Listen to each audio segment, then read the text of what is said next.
बंधन भाग 7। रथ चला तो सत्यवती ने पहली बार दृष्टि उठाकर देवव्रत को देखने का प्रयत्न किया। यह कौन पुरुष है जो अपने जीवन का मूल्य देकर अपने वृद्ध पिता का सुख खरीद कर ले जा रहा है। आगे आगे दो अश्वारोही दौड़े जा रहे थे। कदाचित वे हस्तिनापुर में पूर्व सूचना देने के लिए जाने वाले धावक थे। उनके पीछे देवव्रत का रथ था। उसके पीछे पीछे दो रथ और थे और तब वह रथ चल रहा था जिसमें सत्यवती बैठी हुई थी। रथ के पीछे पीछे अनेक अश्वारोही दौड़ रहे थे। जाने वे रथ की रक्षा के लिए थे या मात्र उसका पीछा करने के लिए थे, या शायद राजा लोग मानते हो कि उससे उनकी शोभा बढ़ती है। पर सत्यवती को तो ऐसा ही लग रहा था जैसे उसके ग्राम के बच्चे किसी बड़े वाहन को देखकर खेल खेल में ही उसके पीछे दौड़ने लगते थे। सत्यवती नहीं जानती थी कि इनमें किसका क्या पद है। पिछली बार जब स्वयं हस्तिनापुर के राजा शांतनु आए थे तब भी इसी प्रकार का जमघट लगा था उसके गांव में। तब पहली बार उसने मंत्री, अमात्य, सेनापति और जाने ऐसे ही कितने नए नए शब्द सुने थे। तब से वह इन शब्दों को सुनती आई थी। उनके अर्थ वह कुछ कुछ समझती भी थी और बहुत कुछ नहीं भी समझती थी। इस बार भी वैसे ही बहुत सारे लोग और बहुत सारे शब्द आए थे। अंतर केवल इतना था कि इस बार राजा के स्थान पर युवराज आए थे। युवराज की पीठ ही दिखाई पड़ रही थी, चेहरा नहीं दिख रहा था। सत्यवती के मन में बहुत इच्छा थी कि वह इस युवराज का चेहरा देखे। बाबा ने कहा था कि यह व्यक्ति दूसरों से एकदम भिन्न दिखाई देता है। उसका व्यवहार दूसरों से भिन्न था, पर क्या चेहरा भी? सत्यवती का अपना रंग रूप घर में न अम्मा से मिलता था न बाबा से। बाबा ने बताया था कि मछलियां पकड़ने के लिए गए हुए कुछ निषादों को वह यमुना की धारा में बहती हुई मिली थी। उसका रंग रूप और वस्त्र इत्यादि देखकर बाबा को विश्वास हो गया था कि वह किसी क्षत्रिय राजा की संतान थी। उसके वस्त्र, उसके बहकर आने की दिशा और विभिन्न राज परिवारों के विषय में सुनी सुनाई चर्चाओं के आधार पर बाबा यह अनुमान ही लगाते रह गए थे कि वह किस राजा की पुत्री है। उसके माता पिता का कोई निश्चित प्रमाण नहीं मिला था और बाबा को उसके राजकुमारी होने का कोई लाभ नहीं हुआ था। धीरे धीरे बाबा के मन में यह भी स्पष्ट हो गया था कि यदि यह पता लगा भी लें कि सत्यवती किसकी पुत्री है तो भी वे उसे उस राजा को शायद सौंप न पाए। सौंप देंगे तो एक तो पली पलाई संतान हाथ से निकल जाएगी, फिर राजा से पुरस्कार स्वरूप जो धन मिलेगा उस पर उन निषादों का अधिकार अधिक बनता है जिन्हें वह नदी में बहती हुई मिली थी। न सत्यवती ने कोई ऐसा व्यक्ति देखा था और न बाबा ने ही, जो लाभ या स्वार्थ का अवसर आने पर एक कौड़ी भी किसी के लिए छोड़ देगा। नदी में जाल तो सब मिलकर ही डालते हैं, पर जिसके हाथ जो मछली लगती है उसका मूल्य वही हथिया लेता है। सत्यवती बाबा को इसलिए सौंप दी गई क्योंकि वह मछली नहीं थी और उस बच्ची को हाट में बेचकर उसका कोई मूल्य प्राप्त नहीं किया जा सकता था। जब राजा शांतनु आए थे तो ग्राम में हलचल मच गई थी। सत्यवती को तो सारी बात उनके लौट जाने के बाद ही मालूम हुई थी। उनके लौट जाने के बाद बाबा ने कहा था, बेटी, जब तू छोटी सी थी तब बहुत सोचा करता था कि तेरे जनक को खोज कर तुझे उन्हें सौंप दूं और बदले में अपने लिए थोड़ी सुख सुविधा जुटा लूं, पर तब वह नहीं हो सका। अब तू सयानी हो गई है और मुझे भी तुझसे अपनी संतान से बढ़कर मोह है। अब तो तू पराए घर जाएगी ही, पर बेटी के रूप में नहीं, पत्नी और पुत्रवधू के रूप में। बेटी को ससुराल के लिए विदा करते हुए माँ बाप अपनी सुख सुविधा का ध्यान नहीं करते। उस समय तो वे बेटी का ही सुख देखते हैं। सत्यवती चुपचाप बाबा को देखती रह गई थी। तू राजा के घर से विदा होती बेटी तो किसी युवराज से ब्याह ही जाती और ससुराल में राजरानी बनती। तेरा पुत्र बड़ा होकर राजा बनता। बाबा ने कहा था, पर तू इस असहाय दासराज के घर से विदा होगी, इसलिए तेरा स्वयंवर नहीं हो सकता। हम तो मछली बेचने वाले हैं बेटी। अपनी ओर से तो प्रयत्न करेंगे ही कि मछली महंगी से महंगी बिके, पर बेचनी तो उसे उसी भाव पड़ेगी जिस भाव का ग्राहक मिलेगा। मछली का भाव वही होता है बेटी जिस भाव उसे ग्राहक खरीद ले। मैं समझी नहीं बाबा, सत्यवती ने कहा था। मेरी दृष्टि में तेरा मूल्य बहुत ऊंचा है सत्यवती, बाबा ने कहा था। मेरा बस चले तो सारे संसार में से सबसे सुंदर और बलिष्ठ क्षत्रिय कुमार को मैं तेरा वर चुनूं, पर वे लोग हमारी पहुंच से परे है बेटी। भाग्य से आज राजा शांतनु तेरा हाथ मांगने आए हैं। सत्यवती ने दासराज की ओर देखा था, जैसे पूछ रही हो कौन शांतनु। हस्तिनापुर के राजा कुरुराज शांतनु। सत्यवती की दृष्टि झुक गई थी। इस विषय में क्या कहती बाबा से? उनका वय तुमसे अधिक है पुत्री, तुम्हारी तुलना में उनको वृद्ध ही कहा जाएगा। सत्यवती कुछ नहीं बोली थी। मैं इस सौदे में से अधिक कमाना चाह रहा हूँ बेटी, बाबा ने कहा था। मैंने उनसे कहा है कि यदि वे वचन दें कि उनके पश्चात तुम्हारा पुत्र हस्तिनापुर का राजा होगा तो मैं तुम्हारा विवाह उनसे कर सकता हूँ। इस सारे सौदे में सत्यवती क्या कहती, बाबा ही कहते गए थे। वैसे तो झूठ बोलने में किसी का क्या खर्च होता है। राजा कह दे कि हाँ सत्यवती का पुत्र है उनके बाद राजा बनेगा, और वह उसे राजा न बनाए तो कोई क्या कर लेगा। सबसे बड़ी बात तो यह है बेटी, दासराज का स्वर कुछ धीमा हो गया, कि पुत्र तो राजा बनेगा पिता के देहांत के बाद। जब राजा शांतनु दिवंगत हो जाएंगे तो उनसे कौन पूछने जाएगा कि उन्होंने अपने वचन को क्यों नहीं निभाया। पर फिर भी यह राजा मुझे कुछ भला आदमी लगता है। कैसे? सत्यवती पूछे बिना नहीं रह सकी थी। उसने वचन नहीं दिया है, वह झूठा वचन नहीं देना चाहता, इसलिए चुपचाप लौट गया है। सत्यवती के समझ में यह गोरख धंधा नहीं आ रहा था। शांतनु का एक बेटा है देवव्रत, बाबा ने बताया था। वह युवक है और बलिष्ठ है, युद्ध प्रवीण है और शूरवीर भी है। यदि राजा ने उसको युवराज पद से वंचित किया तो संभव है कि वह विद्रोह कर दे। और सत्या, बाबा रुककर जैसे कुछ सोचने लगे। यदि राजा मान भी गए तो भी उनके देहांत के बाद तुम्हारा नन्हा बालक देवव्रत से लड़कर अपना अधिकार ले पाएगा क्या? जिस देवव्रत से स्वयं राजा शांतनु डर रहे थे, उससे लड़कर सत्यवती का पुत्र राज्य कैसे ले लेता? राजा शांतनु अपनी राजधानी लौट गए और दासराज सोचता ही रह गया कि उसने अधिक के लोभ में कहीं कम को भी खो तो नहीं दिया। और तब स्वयं युवराज देवव्रत आए। उनसे बात कर जब बाबा ने सत्यवती को बताया कि पिता तो एक छोटा सा वचन नहीं दे पाया था, पुत्र बड़े बड़े 2 वचन दे रहा है, सत्यवती को विश्वास नहीं हुआ था। पिता के दूसरे विवाह से देवव्रत को ऐसा कौन सा लाभ होने जा रहा था जिसके लिए देवव्रत ने आजीवन अविवाहित रहने की प्रतिज्ञा कर ली थी। यह प्रतिज्ञा पिता को प्रसन्न करने के लिए ही तो की थी ना। पर पिता को प्रसन्न करके क्या मिलेगा देवव्रत को? राज्य ही तो। पर वही राज्य ही तो त्यागने की प्रतिज्ञा कर ली है उन्होंने। केवल राज्य ही नहीं, स्त्री सुख भी। क्यों की यह प्रतिज्ञा? इससे देवव्रत को कौन सा सुख मिलेगा? बाबा ने कहा तो कुछ नहीं था, पर मन ही मन वे सशंक थे। सत्यवती को तो एकदम विश्वास नहीं हो रहा था, पर कठिनाई तो यह थी कि वे यह भी नहीं मान पा रहे थे कि देवव्रत की प्रतिज्ञा झूठी है।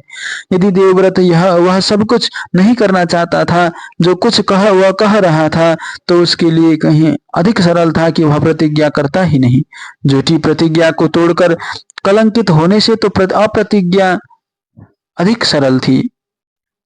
देवव्रत को समझ पाना न तो पिता के लिए संभव था न पुत्री के लिए।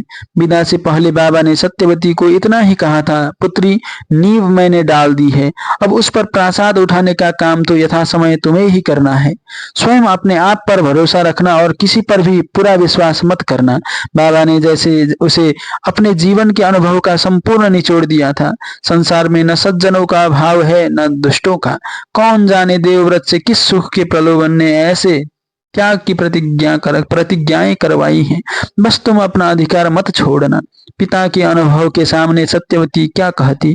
उसे जीवन का अनुभव ही क्या था, और मनुष्य की परख ही कितनी थी। मनुष्यों से अधिक तो वह मछलियों को ही पहचानती थी, और मछलियों का तो नियम ही था, बड़ी मछली छोटी मछली को खा जाती है। पर मनुष्यों में सत्यवती सोचती है तो उसे लगता है कि मनुष्यों के विषय में कोई एक सिद्धांत नहीं बनाया जा सकता। मानव समाज में भी अधिकांशतः मत्स्य न्याय ही चल रहा है। अपने से छोटों को खाकर ही लोग बड़े बनते हैं शायद। अब शांतनु भी तो देवव्रत को खा ही रहे हैं, पर मनुष्यों में बड़ी मछलियां छोटी मछलियों की रक्षा करती भी देखी गई हैं। जिसका जो अनुभव हो, और सत्यवती को अपना अनुभव नहीं भूलता। पहले तो अन्य निषाद कन्याओं के समान सत्यवती भी मछली व्यवसाय में ही लगा दी गई थी। कभी कभी मछलियां पकड़ने भी जाती थी, पर अधिकांश उसका काम पकड़ कर लाई गई मछलियों को संभालना ही था। वह मछलियों के इतने निकट रही थी, मछलियों के इतने बीच रही थी कि उसके वस्त्रों में ही नहीं, उसके अंगों में भी जैसे मछली की गंध समा गई थी। और कोई कहता सो कहता, उसे स्वयं अपने आप से ही गंध आने लगी थी। वह स्वयं अपने आप को मत्स्य गंधा मानने लगी थी। तब बाबा ने मछलियों का काम उससे छुड़वा लिया था, उसे धर्मार्थ नाव पर भेज दिया था। यमुना को पार करने के लिए दिन भर यात्री लोग आया जाया करते। निषादों की असंख्य नौकाएं दिन भर नदी में चलती ही रहती थी, पर बाबा ने सत्यवती को यात्रियों की वैसी किसी नाव पर नियुक्त नहीं किया था जो शुल्क लेकर यात्रियों को नदी पार कराती थी। ऐसी किसी नाव पर अपनी असाधारण सुंदरी युवती पुत्री को नियुक्त करना दासराज को अच्छा नहीं लगा था। उन नौकाओं में भिन्न भिन्न प्रकार के लोग आते थे। साधारण यात्रियों के साथ धनी व्यापारी भी आते थे, देश विदेश घूमे हुए लोग आते थे। उनके पास धन का आकर्षण था, चतुराई भरी बातों का माया जाल था। सत्यवती अभी नादान थी, जीवन तथा लोगों को अच्छी तरह समझती नहीं थी। ऐसे ही किसी प्रलोभन के भ्रमजाल में फंस जाएगी तो जाल में फंसी मछली का सा कष्ट पाएगी। दासराज ने अपनी प्रिय पुत्री को धर्मार्थ नौका पर नियुक्त किया था। यमुना के तट पर अनेक ऋषियों के आश्रम थे, तपस्वियों की तपोभूमियां थी। साधु सन्यासी ऋषि मुनि सिद्ध साधक आते जाते ही रहते थे। उनसे नदी पार कराने का क्या शुल्क लेना, उनके पास शुल्क देने के लिए होता भी क्या था। वन के कंदमूल फल, उनसे अधिक तो स्वयं निषादों के पास ही बहुत कुछ था। उन तपस्वियों को धर्मार्थ नौका पर ही नदी पार कराई जाती थी। उसी धर्मार्थ नौका पर नियुक्त की थी दासराज ने सत्यवती की। तपस्वी नारी सौंदर्य से उदासीन थी। धर्म का धर्म रहेगा और युवती सत्यवती पुरुष की दृष्टि से सुरक्षित भी रहेगी। उसी नौका पर एक दिन ऋषि पराशर आए थे।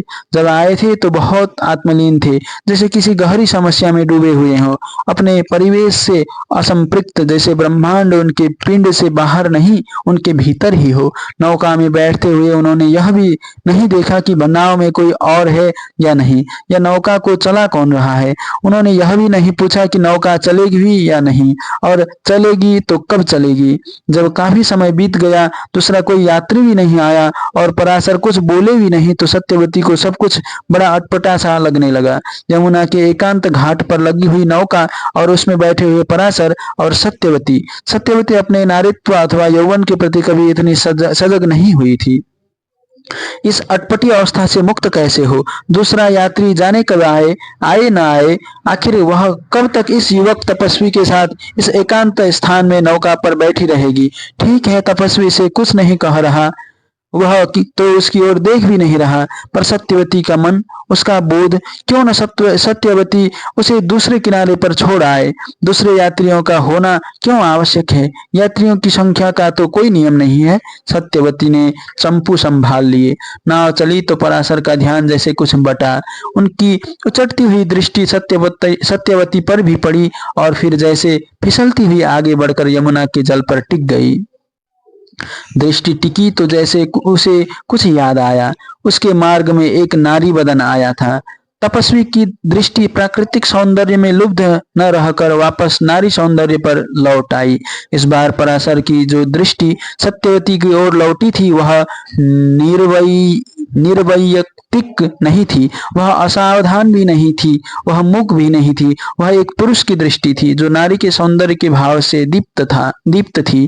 दृष्टि आकर सत्यवती की आंखों पर टिकी। सत्यवती की आंखें झुक गई। वह एकाग्र होकर यमुना के जल को ताक रही थी, पर इस तथ्य के प्रति पूरी तरह सचेत थी कि युवक तपस्वी की दृष्टि ने अब संकोच छोड़ दिया है, वह ढीठ हो गई है। पराशर की दृष्टि सत्यवती की पलकों पर से जैसे फिसल कर गिरी और उसका आवरण छत हो गया। इस आवरण के भीतर सिमटे तरल पदार्थ को अब मर्यादित रखना कठिन था। वह सत्यवती के पूरे चेहरे पर फैल गया। वह सत्यवती की ग्रीवा से होता हुआ उसके कंधों पर थोड़ी देर टिका और फिर उसके सारे शरीर पर फैल गया। पराशर की दृष्टि जैसे देखती नहीं थी, छूती थी। वह जहां से होकर बढ़ती थी जैसे रोम रोम को सहला जाती थी। सत्यवती का शरीर थर थर कांप रहा था। उसकी समझ में एकदम नहीं आ रहा था कि उसका मन इतना घबरा क्यों रहा है। वह पहली बार नाव चला रही थी न पहली बार वह पहली बार नाव चला नहीं रही थी, न पहली बार कोई युवा पुरुष उसकी नाव में बैठा था। उसे किस बात की व्याकुलता थी? युवा तपस्वी की दृष्टि में प्रशंसा थी, और वह प्रशंसा सत्यवती के शरीर को जितना पिघला रही थी, उसका मन उतना घबरा रहा था। वह लगातार अपने मन से पूछ रही थी कि यह सब क्या था, पर मन था कि कोई उत्तर नहीं दे रहा था। तुम बहुत सुंदर हो सुनयने, तपस्वी पहली बार बोला।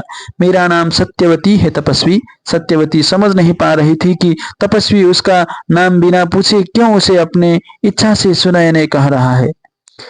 तुम बहुत ही सुंदर हो सत्यवती, इस बार तपस्वी ने संकोच बोला। तुम्हारे नयन, तुम्हारे अधर, तुम्हारी ग्रीवा, तुम्हारी आकृति, तुम्हारा अंग संचालन, ओह सत्यवती, तुम नहीं जानती कि तुमने मेरे मन को किस प्रकार मथ कर रख दिया है। सत्यवती अपने आप से पूछ रही थी कि वह इतना डर क्यों रही है। अपने रूप की प्रशंसा सबको अच्छी लगती है, और फिर वह भी नारी। तपस्वी उसके रूप की प्रशंसा कर रहा था, और वह इस प्रकार भयभीत हो रही थी जैसे सामने कोई भयंकर संकट आ खड़ा हुआ हो। उसके रूप की प्रशंसा करता तपस्वी कितना कमनीय लग रहा था, और उसका मन जैसे मुष्टि प्रहार कर करके उसे कह रहा था, सत्यवती सावधान, सावधान सत्यवती। सहसा सत्यवती सचेत हुई। उसके हाथ कांप रहे थे, उसके चप्पू सीधे नहीं पड़ रहे थे। नाव डोल रही हो तो भी कोई आश्चर्य की बात नहीं, वह अपने मार्ग से भटक गई थी। यह यमुना का कोई और क्षेत्र था, एक छोटा सा द्वीप निकट था। द्वीप में कमल ही कमल खिले हुए थे। सत्यवती को लगा उसके मन में भी कमल बन खिल आया है, किंतु साथ ही उसके माथे पर पसीना भी उग आया था, जैसे कमल दलों पर ओस की बूंदें आ टिकी हो। तपस्वी अपने स्थान से उठ खड़ा हुआ। संयम असंभव सा हो गया है देव सुंदरी, तुम अप्सरा होते हुए निषाद कन्या का वेश बनाए क्यों बैठी हो? तपस्वी ने उसकी ओर पग बढ़ाया। नाव डगमगा गई। सत्यवती ने उसे द्वीप के साथ टिका दिया। उसके मुंह से जैसे अनायास ही निकल गया, मैं निषाद कन्या ही हूँ तपस्वी, मत्स्यगंधा हूँ मैं, मेरे शरीर से मत्स्य की गंध आती है। तपस्वी खुलकर हंस पड़ा, और उसने जैसे स्वतः संचालित ढंग से सत्यवती की बाह पकड़कर उसे उठाया। मछलियों के बीच रहकर मत्स्य गंधा हो गई हो, पर हो तुम काम ध्वज की मीन। मेरे साथ आओ, इस कमल वन में विहार करो, तुम पद्म गंधा हो जाओगी। सत्यवती जैसे तपस्वी द्वारा सम्मोहित हो गई थी। उसने अपनी बाह छुड़ाने का प्रयत्न नहीं किया, पर उसका विवेक जैसे हाथ में कसा लिए लगातार उसे पीट रहा था। यह ठीक नहीं है सत्यवती, यह ठीक नहीं है, संभल जा। तू जानती भी है तेरे माता पिता क्या कहेंगे, तेरा समाज क्या कहेगा। तेरा यह शरीर तेरा अपना नहीं है, इस पर तेरे समाज का अधिकार है। उससे पूछे बिना न तो इससे सुख उठा सकती है, न किसी को इससे सुख दे सकती है। पर शरीर था कि विवेक की बात पर कान ही नहीं धर रहा था। उसका रोम रोम शिकायत कर रहा था कि सब तपस्वी ने उसकी बाह ही क्यों थाम रखी है, वह उसके शरीर को क्यों नहीं थामता। क्रमशः शरीर के उद्घोष में विवेक का स्वर कहाँ डूब गया, उसे पता भी नहीं लगा। दोनों द्वीप पर आए और बिना किसी योजना के अनायास ही एक दूसरे की इच्छाओं को समझते चले गए। तपस्वी इस समय तनिक भी आत्मलीन नहीं था। उसका रोम रोम सत्यवती की ओर उन्मुख ही नहीं था, लोलुप याचक के समान एकाग्र हुआ उसकी ओर निहार रहा था। सत्यवती को लग रहा था जैसे वह मत्स्यगंधा नहीं, मत्स्य कन्या है। यह सरोवर ही उसका आवास है। चारों ओर खिले कमल उसके सहचर हैं। वे दोनों दो तितलियों के समान आगे पीछे उड़ रहे थे, जो कभी किसी फूल की पंखुड़ी पर जा बैठती हैं, कभी किसी अधखिली कली पर। उन्हें पता ही नहीं चला कि वे कब और कहाँ इतनी देर तैरे, कितनी देर फूलों में रहे, कितने कमल उन्होंने तोड़े, कितने कमलों से तपस्वी ने सत्यवती का श्रृंगार किया। सत्यवती के केसों में कमल के फूल गुंथे थे, उसके गले में कमलों के हार झूम रहे थे, इतने कि उसका वक्ष कमलमय हो गया था। उसकी कलाइयों में कमल वलय थे, उसकी कटी में कमल की करधनी थी, उसके पैरों में कमल की पैजनियां थी, और वह स्वयं कमल सरोवर बनी हुई तपस्वी की भुजाओं के कगारों में इठला रही थी। तपस्वी उसे बार बार प्यार कर रहा था, मेरी पद्मगंधा, मेरी पद्मगंधा। सत्यवती को लग रहा था उसके रोम रोम में जैसे कमल गंध समा गई है, उसके श्वास जैसे कमल गंध से महक रहे हैं और उसके हृदय का ज्वार सागर की किसी भी उत्ताल लहर से कम ऊंचा नहीं था। रथ रुक गया। आगे जाते हुए रथ पहले ही रुक चुके थे। पीछे आने वाले दल ने भी रुकने के संकेत में अपनी दाहिनी भुजाएं उठा रखी थी। सत्यवती जैसे स्वप्न से जागी। वह यमुना के उस द्वीप के कमल सरोवर के तट पर नहीं थी, वह कुरुकुल का अंग बनने के लिए रथ में हस्तिनापुर जा रही थी। उसने औचक ही चरणों में बैठी दासियों की ओर देखा, जैसे पूछना चाह रही हो, क्या हस्तिनापुर आ गया? साथ ही लग रहा था कि उनके मुख से हाँ निकलते ही उसके शरीर से जैसे प्राण भी निकल जाएंगे। स्वामिनी, थोड़ा विश्राम कर लें। सारथी ने बहुत आदरपूर्वक हाथ जोड़कर कहा। हस्तिनापुर पहुंचने में अभी प्रहर भर और लगेगा। सत्यवती कुछ समझ नहीं पा रही थी। आज तक वह एक निषाद कन्या थी जो यमुना में धर्मार्थ नाव चलाकर यात्रियों को नदी पार कराती थी।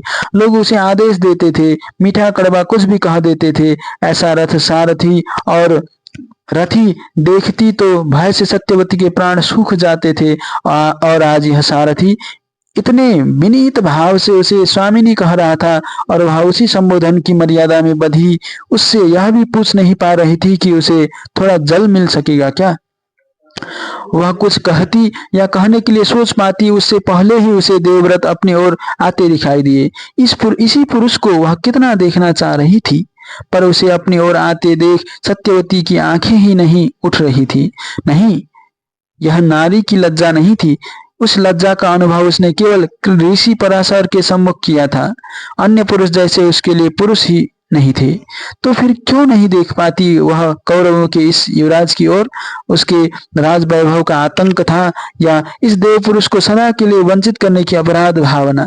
सेवकों ने एक घने वृक्ष की छाया में बैठने के लिए आसन लगा दिया, पीने के लिए जल और खाने के लिए कुछ फल रख दिए। देवव्रत ने आकर बहुत ही कोमल स्वर में कहा, माता, कुछ जलपान कर लें। सत्यवती ने अकबकाकर से देवव्रत की ओर देखा। इस वय के युवक के मुख से अपने लिए माता संबोधन की उसने कभी कल्पना भी नहीं की थी। संभवतः वय की दृष्टि से युवराज उससे बड़े थे, किंतु संबंध की दृष्टि से सत्यवती देवव्रत के पिता की पत्नी होने जा रही है, तो पुत्र ही तो होंगे देवव्रत। सत्यवती कुछ नहीं बोली। संबंध कुछ भी हो, किंतु अभी तक भीतर से वह एक साधारण निषाद कन्या ही थी, जिसने अपने जीवन में पाठशाला या गुरुकुल का कभी मुंह भी नहीं देखा था। घर में साधारण खाना पकाना सीखा था। बाहर निकली तो मछलियों और नौकाओं के विषय में ज्ञान प्राप्त किया। उसकी भाषा तो वैसी नहीं है जैसे देवव्रत बोलते हैं, नहीं उसका स्वर उतना शालीन हो पाएगा, वह चाहे भी तो भी नहीं। फिर देवव्रत तो राजकुमार है, कुरु राज्य के युवराज। सत्यवती न उस राजसी वेशभूषा, राजसी व्यवहार, राजसी वैभव के आतंक को धो सकती है, न अपने मन को चुप करा सकती है। उसके मन में जैसे कोई बूढ़ा सुग्गा जमकर बैठ गया था, जो देवव्रत का विचार आते ही अपना रटा हुआ वाक्य घोषणा के रूप में दोहराने लगता था। सत्यवती, तूने इसका सब कुछ चुरा लिया है। सच ही तो देवव्रत, अब युवराज कहाँ रहे? यह रथ, यह किरीट, ये आभूषण, ये राजसी ठाठ, यह सब तो अब सत्यवती की भावी संतान का है। यह तो देवव्रत तभी तक ढो रहे हैं जब तक सत्यवती की संतान जन्म नहीं लेती। वह रथ से उतरी, दासियों ने सहारा दिया, पर रथ से उतर आने पर भी सत्यवती के मन में यह भय बना ही रहा कि कहीं उसके पैर लड़खड़ा न जाएं। सत्यवती आसन पर बैठ गई तो देवव्रत अश्वारोहियों की ओर लौट गए। अब सत्यवती थी और दो दासियां। अपनी सामान्य स्थिति में सत्यवती को इन दासियों से तनिक भी भय नहीं लगता। वह बहुत सहजता से उनसे समानता का व्यवहार कर सकती थी। उनके गले में बाहें डाल उल्लास से नाच भी सकती थी। किंतु जिस पद पर उसे ला बैठाया गया था, उसकी मर्यादा इसमें थी कि वह उनके साथ समानता का व्यवहार न करे, उनसे बड़ी बनकर दिखाए, स्वयं को ऊंचा और उन्हें नीचा माने, और यह सब उसे आता नहीं था। प्यास लग रही थी, क्या करे वह? सत्यवती ने पात्र उठाकर पानी पी लिया। यदि वह राज परिवार की मर्यादा के उपयुक्त नहीं है तो न सही, पानी तो उसे पीना ही है। प्यास तो राजाओं को भी लगती ही होगी। और पानी तो वे भी अपने हाथ से उठाकर ही पीते होंगे। कोई बच्चे तो है नहीं कि दास दासियां माता पिता के समान अपने हाथ में पात्र लेकर उन्हें पानी पिलाते होंगे। पानी पीकर उसने पात्र चौकी पर रखा तो एक दासी ने अपने दोनों हाथों में फल उठाकर अत्यंत सम्मान पूर्वक उसकी ओर बढ़ाए। सत्यवती ने एक फल उठा लिया। फल उसके लिए नया था, जाने क्या नाम था उसका। यमुना तट के अपने परिचित वनों में से किसी वृक्ष पर उसने ऐसा फल नहीं देखा था। इन राज परिवारों में फल भी जाने किन वृक्षों से आते हैं। यात्रा पुनः आरंभ हुई। जाने क्यों सत्यवती के कानों में देवव्रत का संबोधन माता माता बार बार गूंजता ही चला गया। उसकी आंखों की पुतलियों से एक सद्यजात बालक जैसे चिपक गया। नन्हा सा बालक था, आंखें बड़ी बड़ी जैसे किसी मद में डूबी हुई हो। होठ कोमल और सुंदर आकार के थे, पर वह किसी गंभीर वयस्क के समान उन्हें बंद किए हुए था। सांवला रंग था, नन्हे से शिशु के समान। न तो उसके चेहरे पर दिव्य मुस्कान थी और न वह किसी शारीरिक या मानसिक पीड़ा से रो रहा था। वह शांत भी नहीं था, वह तो जैसे किसी गहन चिंतन में डूबा हुआ था। कमल सरोवर वाले यमुना के द्वीप से लौटकर सत्यवती घर आई तो अम्मा ने हल्के से पूछा था, क्या बात है सत्या, आज बहुत देर कर दी। सत्यवती क्या कहती, उसे तो ध्यान ही नहीं था कि वह कहाँ गई, किस समय लौटी। उसे तो अपने चारों ओर कमल वन खिले दिखाई पड़ रहे थे और उसकी नासिका में जैसे कमल गंध स्थायी रूप से जम गई थी। उसे स्वयं अपने आप से अब भी मत्स्य गंध नहीं, कमल गंध आ रही थी। वह पद्मगंधा थी और इसका ध्यान आते ही भय से जैसे अपने भीतर सिमट गई। अम्मा ने भी यह पद्मगंध सूंघ ली तो हाँ माँ, देर हो गई। वह भीतर चली गई। माँ भी अपने कामों में लग गई। दो एक बार किसी न किसी कारण से माँ ने पुकार कर उसे बाहर आने के लिए कहा भी तो वह टाल गई। बहुत थक गई हूँ माँ। माँ ने फिर नहीं पुकारा और सत्यवती अपने में डूबती चली गई। आज जैसे सारा संसार ही बदल गया था उसके लिए।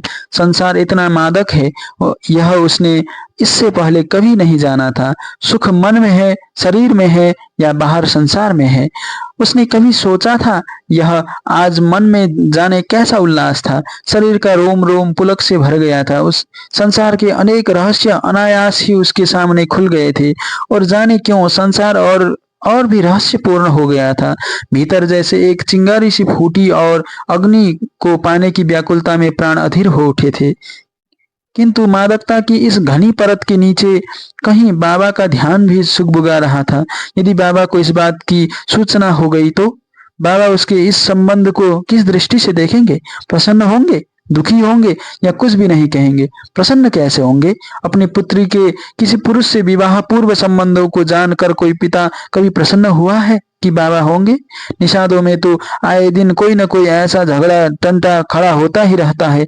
जब कभी किसी कन्या के इस प्रकार के संबंध का पता बाबा को लगा, बाबा ने बहुत निर्मम होकर उसे दंडित किया है। और अब अपनी ही पुत्री और फिर एक निषाद कन्या के एक निषाद पुत्र से संबंध की बात कुछ भिन्न भी है। उनका तत्काल विवाह हो सकता है। उनके विवाह में न माता पिता को विशेष आपत्ति होती है और निषाद समाज को। किंतु सत्यवती की बात और है। बाबा की दृढ़ धारणा है कि वह राजकन्या है, किसी क्षत्रिय राजा की पुत्री। उसका विवाह बाबा निषाद समाज में नहीं करना चाहेंगे। वे उसके लिए किसी क्षत्रिय राजकुमार का स्वप्न देख रहे हैं, पर वह तपस्वी निषाद नहीं है तो क्षत्रिय राजकुमार भी नहीं है। बाबा किसी भी रूप में इस विवाह के लिए तैयार नहीं होंगे। जीवन की कोई सुख सुविधा नहीं है उस तपस्वी के पास, होने की कोई संभावना भी नहीं है। उसके मन ने करवट बदली। बाबा को बताना बहुत आवश्यक है क्या। कल भी वह अपनी नौका लेकर तपस्वी के पास चली जाए और लौट कर न आए तो वे वहीं उस द्वीप पर अपने लिए एक कुटिया बना सकते हैं। उनके खाने के लिए वन में बहुत फल हैं, पीने के लिए यमुना का जल है, क्रीड़ा के लिए वह कमल सरोवर है। उसका तन जैसे पुलक उठा, पर कैसा हठी था मन। उसका सुख मन से देखा ही नहीं जा रहा था। तत्काल मन ने एक दूसरी युक्ति सामने ला रखी। नाव खेना केवल सत्यवती को ही नहीं आता, सारे निषाद यही काम करते हैं। सत्यवती तो केवल यात्रियों को यमुना के आर पार ले जाने की ही अभ्यस्त है। निषाद युवक तो अपनी नौकाओं में बहुत दूर दूर की यात्राएं करते हैं। वह द्वीप उनकी पहुंच से बाहर नहीं है। सत्यवती और तपस्वी कितने दिन छिपे रह सकते हैं उनकी आंखों से? वे सायास या संयोग से किसी भी दिन उस द्वीप पर भी पहुंच सकते हैं। नहीं, सत्यवती अपनी दुर्गति नहीं करवाना चाहती। वह अपने बाबा के मुख से अपने लिए वही दंड उच्चारित होते नहीं सुनना चाहती जो ऐसी स्थिति में अन्य निषाद कन्याओं के लिए होता है। प्रातः सत्यवती कुछ जल्दी ही तैयार हो गई। वह जब बड़े उत्साह में गुनगुनाती घर से बाहर निकली तो अम्मा ने पीछे से टोका, अरे इतनी मग्न हुई सी कहाँ चली जा रही है इतनी भोर को? सत्यवती चौंकी। बिना कुछ बताए ही अम्मा बहुत कुछ समझ रही है।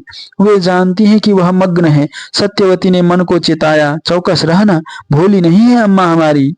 आकाश पर उड़ती पक्षी को पहचानने वाला धोखा खा भी जाए, पर अम्मा तो निषाद पुत्री भी है और निषाद पत्नी भी। निषाद पुरुष तो केवल नाव चलाता है या जाल फैलाता है या शरीर से बलिष्ठ हो सकता है, पर जल के भीतर की था तो निषाद स्त्रियां ही पा सकती हैं।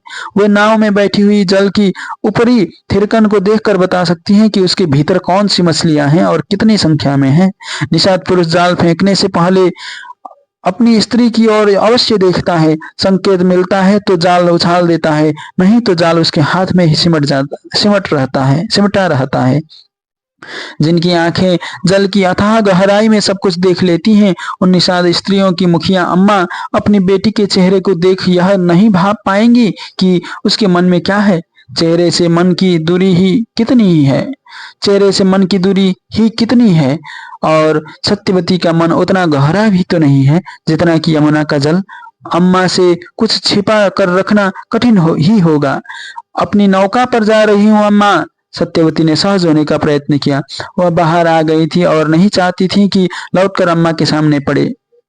ऐसा न हो कि अम्मा उसके चेहरे से कुछ और भी भांप ले। 2-4 फेरे अधिक लगा लेगी तो कौन बदले में राज्य पा जाएगी? अम्मा ने पीछे से कहा, धर्मार्थ नौका पर इतनी भोर जाने का कोई धर्म नहीं है। वहां कौन बैठा तेरी बाट जो रहा है? जाने कोई दुखिया रात से ही अटका हो कि भोर हो तो उस पार जाए। सत्यवती स्वयं हैरान थी कि वह क्या कह गई, पर अम्मा इस सरलता से मानने वाली थी क्या? पथिक है या चकवा? वे बोली कि रात भर चकवी से बिलग हो रोता रहा हो। सत्यवती का मन कह रहा था वह चकवा ही है अम्मा। रात भर बापुरे की आंख नहीं लगी होगी, पर उसके विवेक ने जैसे जिह्वा को सी दिया, चुप रहा दुष्ट, तू तो सत्यानाश करा कर रहेगी। सत्यवती कुछ नहीं बोली तो अम्मा ही बोली, तेरे यात्री तो वापस तपस्वी होते हैं। वे प्रातः अपनी पूजा उपासना में लगे होंगे। इस ब्रह्म मुहूर्त में नदी पार करने को उत्सुक तो कोई तपोभ्रष्ट योगी ही होगा। सत्यवती का मन नाच नाच कर कह रहा था, अम्मा जाने वह कैसा योगी है, पर मैं उसी की जोगन हूँ। तू मुझे रोक कर अपने तप से भ्रष्ट मत कर। पर सत्यवती को रुकना पड़ा। न रुकती और अम्मा हठ पकड़ जाती तो संकट और भी बढ़ जाता। पर यह रुकना कितना तड़पा गया था सत्यवती को। जितना देर घर में रही जाल में फंसी मछली का समान तड़पती रही। घर से जब चली तो ऐसे चली जैसे धनुष से बाण छूटा हो। एक बार मन में आया भी कि वह तो ऐसे भागी जा रही है जैसे सचमुच तपस्वी सारी रात वहीं बैठा रहा हो। जाने वह कहाँ होगा, जाने उसका स्थान कहाँ है, कहीं है भी या रमता जोगी। पर उसने अपनी आशंकाओं को हठपूर्वक झटक दिया और जैसे उनसे खेल सा करती हुई बोली, हाँ हाँ, मेरे तपस्वी का स्थान यमुना के तट पर मेरी नौका के पास है। वह तपस्या कर रहा होगा मेरे दर्शनों के लिए। पर उसका परिहास चल नहीं पाया। जाने अचानक क्या हुआ, हृदय धक्सा रह गया। वह तपस्वी है ऋषि पराशर। तपस्वी को कोई मोह ममता नहीं होती। किसी भी क्षण मन में समा गया कि यह सब मोह माया है तो सारे बंधन तोड़कर चल देगा योगी। संसार के सारे सुख वैभव को ठुकरा कर तपस्या करने वाले तपस्वी को सत्यवती का रूप बांध लेगा क्या?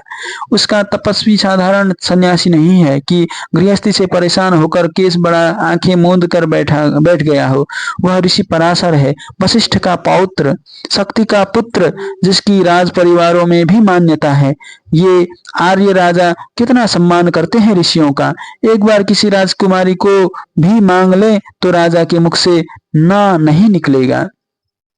आशा निराशा के बीच ऊंच चूब करती सत्यवती यमुना तट पर अपनी नौका के पास पहुंची थी और देखकर अवाक खड़ी रह गई थी। तपस्वी उसकी नौका में समाधि समाधि लगाए बैठा था।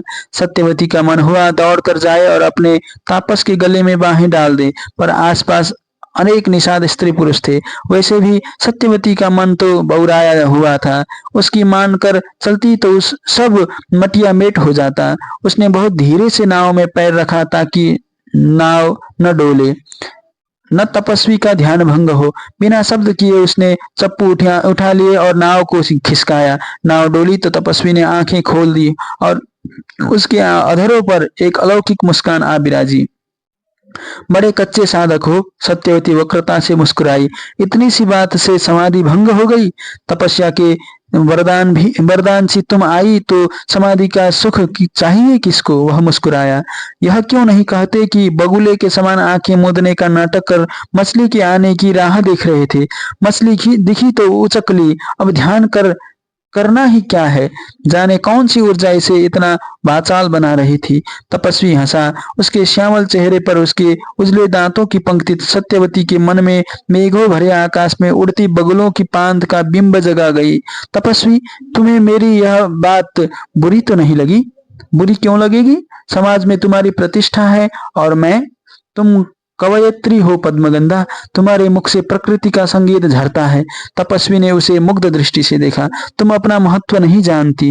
कैसे जानोगी? तुम्हारे पास अपनी दृष्टि है, मेरी नहीं। मैंने आज तक केवल अपनी माँ का सौंदर्य ही देखा था और उसी पर मुग्ध था।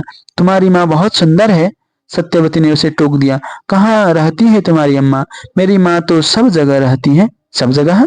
हाँ, सब जगह। मैं तो माता प्रकृति की बात कर रहा हूँ। तपस्वी की आंखों का मुग्ध भाव क्रमशः उसके चेहरे पर संचित होता जा रहा था।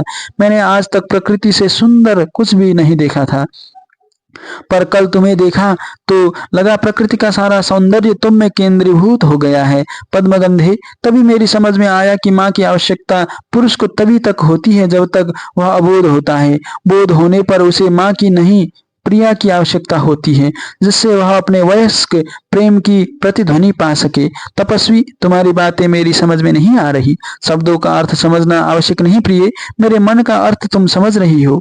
तपस्वी मुस्कुराया। वह वयस्क होने पर पुरुष समझता है कि माँ प्रकृति का सारा सौंदर्य नारी में संचित होता है और नारी सौंदर्य का केंद्रीय भूत स्वरूप तुम हो पद्मगंधे।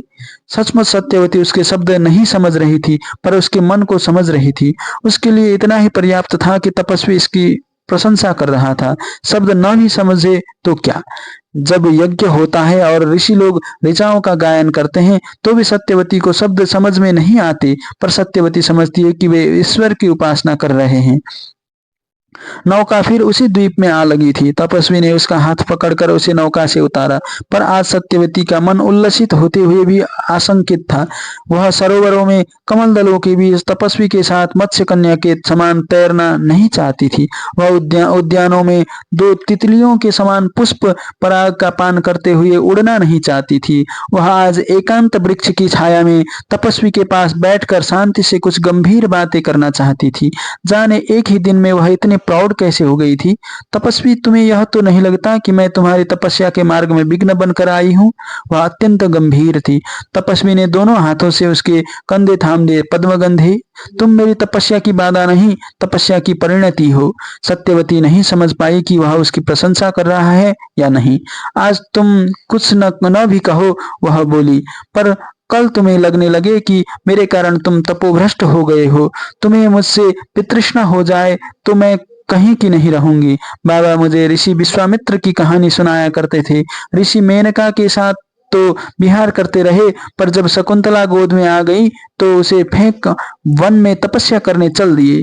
तपस्वी मुस्कुराया। चिंता मत करो प्रिय, प्रत्येक तपस्वी विश्वामित्र नहीं होता। तुमने हमारे उन महान तपस्वियों के विषय में नहीं सुना जो गृहस्थ हैं, अपनी पत्नी और संतान के साथ रहकर साधना करते हैं। तपस्वी ने सत्यवती को अपनी बाहों में ले लिया और विश्वामित्र ने मेनका को नहीं छोड़ा था। मेनका ने ही विश्वामित्र को छोड़ दिया था। वह किसी की पत्नी नहीं हो सकती थी। वह तो इंद्र के दरबार की अप्सरा थी। ऋषि की तपस्या भंग करने आई थी, अपना लक्ष्य पूरी कर इंद्रलोक लौट गई। क्या तुम भी मुझे छोड़कर चली जाओगी? सत्यवती क्या कहती, वह स्वयं नहीं जानती थी कि उसके भाग्य में क्या है। वह अम्मा और बाबा पर इतनी आश्रित थी कि स्वयं स्वतंत्र रूप से कोई निर्णय करने की बात वह सोच ही नहीं सकती थी। बाबा इस विवाह के लिए तैयार होंगे क्या? और तपस्वी अपनी मौज में कहता जा रहा था, हम हिमालय की तलहटी में किसी ऐसे स्थान पर एक कुटिया बनाएंगे जहाँ पास ही कोई स्वच्छ नदी बहती हो सकता है कि मैं एकांत साधना न कर कोई आश्रम स्थापित करूं। शिष्यों की कोई कमी नहीं होगी। मैं शिष्यों को पढ़ाऊंगा, साधना कर अपनी आध्यात्मिक अनुभव बढ़ाऊंगा और तुम गृहस्थी के छोटे बड़े काम संभालना। शेष समय में तुम भी अध्ययन करना। तुम्हारी बुद्धि तीक्ष्ण है, अधिक समय नहीं लगेगा, बहुत जल्दी विदुषी हो जाओगी। मैं तुम्हारे आनंद से पढ़ सकता हूँ, तुम असाधारण महत्व की नारी हो। नौका खेने के लिए भगवान ने तुम्हें यह रूप नहीं दिया है। सत्यवती के मन की आशंकाएं अट्टहास कर हंस उठी। सत्यवती का मन हुआ चित्कार कर कहे, तपस्वी ऐसे स्वप्न न दिखाओ जिनके टूटने से हृदय से लहू टपकने लगे। एक और तपस्वी था, दूसरी ओर बाबा। जाने वे क्या कहें। यदि वे न माने तो सत्यवती के पास तो कोई विकल्प नहीं है, शायद तपस्वी के पास हो। और यदि बाबा हमारे विवाह के लिए न माने तो अंततः उसके मुख से निकल ही गया, तो हम गंधर्व विवाह कर लेंगे। तपस्वी तनिक भी विचलित नहीं हुआ। वह क्या होता है? सत्यवती ने पूछा। जब वर और कन्या माँ प्रकृति को साक्षी मान किसी वृक्ष के चारों ओर सप्तपदी। नहीं, मुझे शकुंतला और दुष्यंत वाला विवाह नहीं करना है, सत्यवती अनायास ही कह गई। मेरे बाबा कण्व ऋषि नहीं है, वे मुझे क्षमा नहीं करेंगे। और फिर तुम दुष्यंत के समान मुझे छोड़ गए तो मैं कहाँ कहाँ प्रमाणित करती रहूंगी कि मैं तुम्हारी पत्नी हूँ। तपस्वी ने शांत दृष्टि से उसे देखा। तुम क्या चाहती हो पद्मगंधे? अपने बाबा का आशीर्वाद, और यदि वह न मिला तो तो सत्यवती कुछ नहीं कह पाई। प्रिय, तपस्वी का स्वर और भी मधुर हो गया। वयस्क हो जाने पर जैसे पुरुष को माता की नहीं पत्नी की आवश्यकता होती है। मैं जानती हूँ तपस्वी, सत्यवती बोली, किंतु बाबा से पूछे बिना नहीं। तपस्वी कुछ देर मौन रहा, जैसे किसी द्वंद्व में उलझ गया हो। फिर धीरे से बोला, तो कमल नयने, अपने बाबा से पूछ लो कि वे कन्यादान करेंगे या नहीं, या कहो तो मैं उनसे तुम्हारी याचना करूं। नहीं, सत्यवती बोली, मैं ही पूछूंगी। तपस्वी मौन रहा, कुछ नहीं बोला। उसकी आंखों से झरते अनुराग के सोते सुख गए थे। वहां वहां चिंता की कटीली झाड़ियां उग आई थी। मैं चलूं? सत्यवती ने पूछा। जाओ, तपस्वी के स्वर में हल्की सी थरथराहट थी। मैंने इसी द्वीप का बंदी होने का निर्णय किया है। मैं यहीं तुम्हारी प्रतीक्षा करूंगा, यहाँ अपनी कुटिया बनाऊंगा।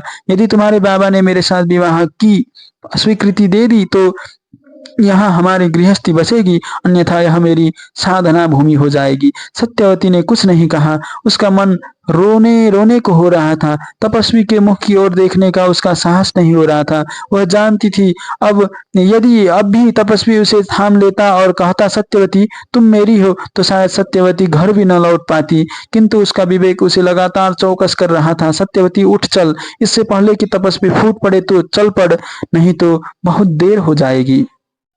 सत्यवती का ध्यान सहसा बहिर्मुखी हुआ।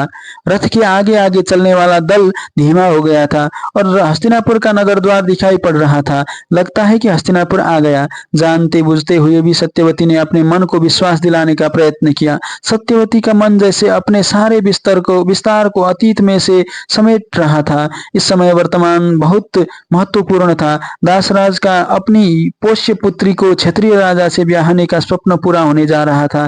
किंतु सत्यवती ने तो इस प्रकार का कोई स्वप्न नहीं देखा था। उसके लिए तो वर्तमान का प्रत्येक क्षण एक चुनौती था, प्रत्येक निमिष उसकी परीक्षा ले रहा था। जाने कैसी कैसी अपेक्षाएं थी उससे। जाने कुरुकुल की रानी बनकर उसे क्या क्या करना था। आश्वासन था तो यही था कि राजा शांतनु उसे देख चुके थे, उसे पसंद कर चुके थे, और याचना उनकी ओर से ही हुई थी। देवव्रत एक बहुत बड़ा मूल्य देकर उसे लाए थे। इस राजकुल में सहज ही उसकी अवहेलना नहीं हो सकती थी। उसका अपमान ही करना होता तो उसे इस प्रकार याचना करके क्यों मांगा जाता। पर फिर भी उसे दास दासियों और कर्मचारियों के उपहास का पात्र नहीं बनना था। रथ रथ रुक गया। देवव्रत का अस्त्र देवव्रत का अश्व आगे बढ़ा। द्वार के सैनिकों ने झुककर उन्हें प्रणाम किया और युवराज देवव्रत की जय जयकार के साथ द्वार खुल गया। साथ आए सैनिक सिमट कर एक टुकड़ी के रूप में सत्यवती के रथ के पीछे खड़े हो गए। नगर के भीतर से सजी धजी राजकन्याओं का एक दल प्रकट हुआ। उन्होंने युवराज की आरती उतारी और उनको तिलक लगाया। आगे आकर उन्होंने उत्सुक नेत्रों से सत्यवती को भी देखा। उसका भी स्वागत कर उस पर पुष्प वर्षा कर वे लौट गईं। देवव्रत ने आगे आगे नगर में प्रवेश किया। उनके पीछे पीछे सत्यवती का रथ था। मार्ग के दोनों ओर उत्सव के मांगलिक वेश में सज्जित सैनिक खड़े युवराज की जय के गगन भेदी उद्घोष कर रहे थे और दोनों ओर के भवनों की अटारियों पर स्त्रियां 16 श्रृंगार किए खड़ी अपनी उल्लसित हंसी के साथ साथ फूलों की पंखुड़ियां बिखेर रही थी। सत्यवती ने ऐसा वैभवशाली नगर पहले कभी नहीं देखा था और यह तो नगर का वैभव था, राजा का वैभव कैसा होगा। और तभी सत्यवती ने अपने मन को पहचाना। वह शायद देवव्रत के वैभव, सत्ता और लोकप्रियता से आतंकित हो उठा था। ऐसा लग रहा था जैसे यह सब कुछ देवव्रत का ही था। सैनिक अपने युवराज को देखकर कितने प्रसन्न थे। लोगों के मन में कितना स्नेह था उसके लिए। जब लोगों को पता चलेगा कि सत्यवती के बाबा ने सत्यवती सौंप कर देवव्रत से उसके सारे अधिकार छीन लिए हैं, तो उनके मन में सत्यवती के लिए कैसा भाव जागेगा। सत्यवती हस्तिनापुर की महारानी बनने आई है, शायद इतने में भी किसी की आपत्ति न होती। महारानी बनकर सत्यवती देवव्रत का कुछ नहीं छीन रही थी, किंतु सत्यवती की संतान तो देवव्रत से उसका युवराजत्व भी छीन लेगी। यह राज्य देवव्रत का नहीं रहेगा, यह नगर देवव्रत का नहीं रहेगा, तो यह प्रजा सत्यवती और उसकी संतान के विरुद्ध खड़ी नहीं हो जाएगी। बाबा ने कहा था वह सत्यवती को देवव्रत जैसे समर्थ व्यक्ति को वंचित करने के लिए भेज रहे हैं, और यदि देवव्रत अपने अधिकारों के लिए अड़ जाए, उससे उसके अधिकारों को कौन छीन सकता है। सत्यवती की दृष्टि देवव्रत की पीठ पर टिक गई। यह वीर मूर्ति, उनका धनुष, उसका खड्ग, सत्यवती का मन अपनी असहायता पर रोने रोने को हो आया। रथ राजभवन के द्वार पर आकर रुक गया। दासियां रथ से नीचे उतर आईं। प्रासाद से निकल कर दास दासियों की एक पूरी सेना उनके स्वागत के लिए खड़ी हो गई। देवव्रत ने आकर हाथ जोड़कर निवेदन किया, माता पधारें, यह आपका प्रासाद है, आप विश्राम करें। अत्यंत सुंदरी दासियों ने आगे बढ़कर हाथ जोड़े, देवी पधारें। सत्यवती रथ से उतर आई। दासियां मार्ग दिखाती रहीं और वह चुपचाप आगे बढ़ती गईं। सब कुछ युवराज देवव्रत पर ही निर्भर है, सत्यवती का मन कह रहा था। वही उसका सबसे बड़ा सहायक हो सकता है और वही सबसे बड़ा विरोधी। पर बाबा ने उसे इसलिए गुरुकुल के राजप्रसाद में नहीं भेजा था कि वह देवव्रत को अपना विरोधी बनाकर प्रत्येक अधिकार और सुख सुविधा से वंचित हो जाए। संध्या समय सत्यवती को एकदम अनमनी देखकर बाबा ने पूछा था, क्या बात है सत्या, इतनी उदास क्यों हो। कुछ नहीं बाबा, यूं ही सोच रही थी। ओहो, अब हमारी बेटी सोचने भी लगी है। बाबा हंसे थे। क्या सोच रही हो सत्या। यमुना तट पर इतने तपस्वी रहते हैं, वे लोग अपना सब कुछ छोड़कर अपने आप को तपा रहे हैं, और दूसरी ओर हम लोग हैं जो दिन भर सूर्योदय से सूर्यास्त तक नौका चलाना, यमुना में जाल डालना, मछली पकड़ना, उसे संभालना और फिर हाट में जाकर बेचना, हम एक दूसरे प्रकार से अपने आप को तपा रहे हैं। बाबा ने चकित होकर उसे देखा। तो सचमुच सत्या बड़ी हो गई है, वह तो बड़ी बड़ी बातें सोचने लगी है। पर तू यह सब क्यों सोचती है सत्या। मुस्कुराने के लिए सत्यवती को प्रयत्न करना पड़ा। बाबा जानबूझकर नहीं सोचती। जैसे किसी भी हलचल से नदी में लहरें उठती हैं, वैसे ही किसी भी दृश्य या ध्वनि से मेरे मन में विचार उठते हैं। सोचती हूँ कौन अधिक सुखी है, दिन भर मरते खपते हमारे केवट मछुए, या सब कुछ त्याग वनों में जा बैठे ये तापस सन्यासी। बाबा स्पष्ट रूप से चिंतित हो उठे थे। बेटी, न मैं बहुत बुद्धिमान हूँ, न विद्वान और न चिंतक। मैंने तो जो सीखा है अपने जीवन से सीखा है। तुमने अपनी तुलना सन्यासियों से की है, किंतु मैंने आज तक अपनी तुलना राजा और राज परिवारों से की है। बाबा ने स्नेह भरी एक दृष्टि सत्यवती पर डाली। सुखी तो केवल राज परिवार है, उसके पास सब कुछ है, धन संपत्ति, अधिकार, सेवक, सैनिक, शस्त्र, सब कुछ। हम वह सब प्राप्त करने का प्रयत्न कर रहे हैं। तपस्वी तो वे लोग हैं बेटी जो उपलब्धियों से निराश हो चुके हैं। उन्होंने सुख सुविधाएं प्राप्त करने का प्रयत्न ही छोड़ दिया है। उन्होंने शस्त्र डाल दिए हैं, संघर्ष त्याग दिया है, महासमर से मुख मोड़ लिया है। वे लोग अब जीवन से हार चुके हैं पुत्री। पर सत्यवती को तो अपना तपस्वी कभी भी हारा हुआ उदास परेशान हताश नहीं लगा था। जब पहली बार उसकी नाव में आकर बैठा था तो बड़ा आत्मलीन सा था, कितना शांत और आश्वस्त। उसके पश्चात जब वह सत्यवती पर मुग्ध हुआ तो उसके नयनों का उल्लास तो कोई सीमा ही नहीं जानता था। उसे सत्यवती हताश और निराश कैसे मान ले। निराश तो वह तब हुआ था जब सत्यवती ने कहा था कि शायद बाबा विवाह के लिए न माने। बाबा बाबा ने उसकी ओर देखा। क्या बात है बेटी?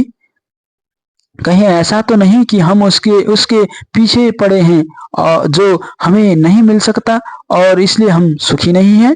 बाबा हंस पड़े। और तपस्वी इस सत्य को जान गए हैं कि हमें सुख नहीं मिल सकता, इसलिए उनके पास धन का सुख चाहे न हो, संतोष का सुख तो है। हाँ बाबा। बाबा गंभीर तो हो गए बाबा गंभीर हो गए। तू जब नौका चलाती है तो तेरे शरीर को श्रम करना पड़ता है ना? हाँ बाबा। तू उसे सुख मानती है या दुख?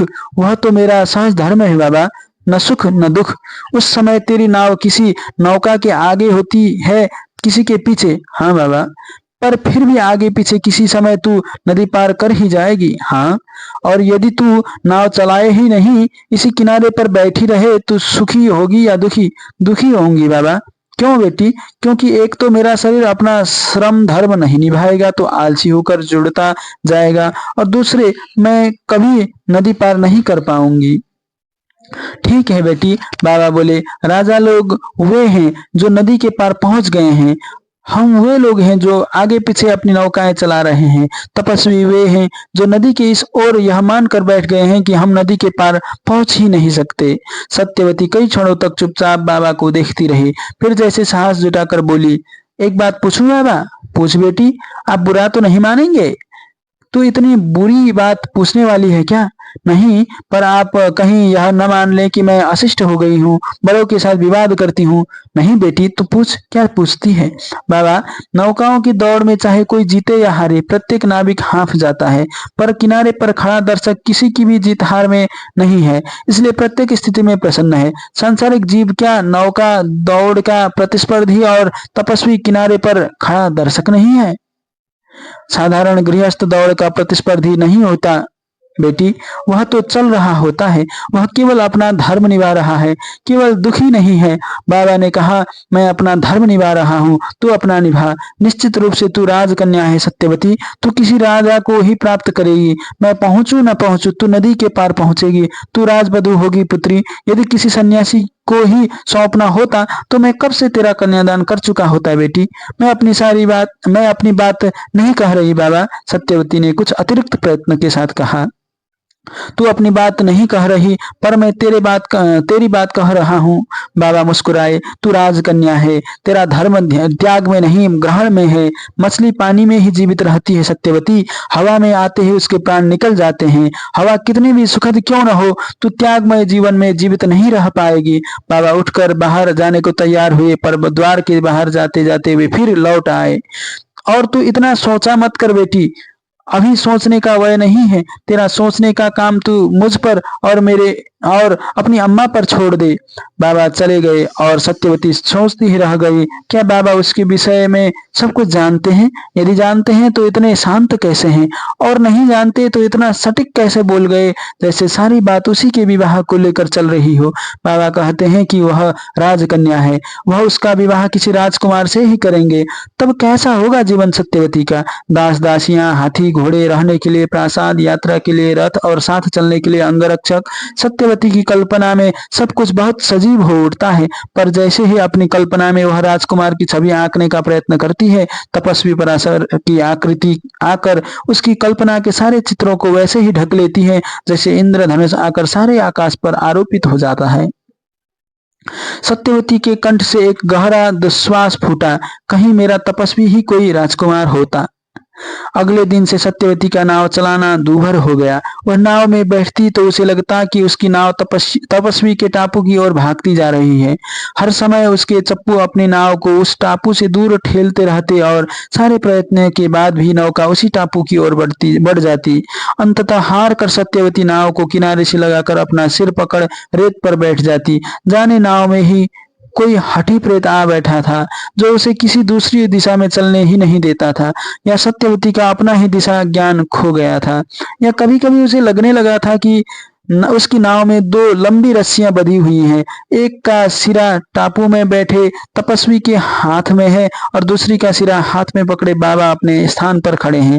जैसे ही सत्यवती नौका में बैठती है, दोनों अपनी अपनी रस्सियां खींचने लगते हैं। उसी क्षण से सत्यवती का मन कांपने लगता है। तपस्वी युवक है, बलवान है, बाबा बूढ़े हैं, निर्बल हैं, कहीं तपस्वी जीत ही न जाए। तपस्वी को पाकर सत्यवती प्रसन्न होगी, किंतु अपने बाबा को पराजित देखकर उसका मन टूट जाएगा। अंततः उसे अपने आप को साधना ही पड़ा। वह तपस्वी के पास नहीं जाएगी, वह तपस्वी से नहीं मिलेगी, किंतु उसे लगा उसका तन और मन दोनों ही रुग्ण होते चले जा रहे हैं।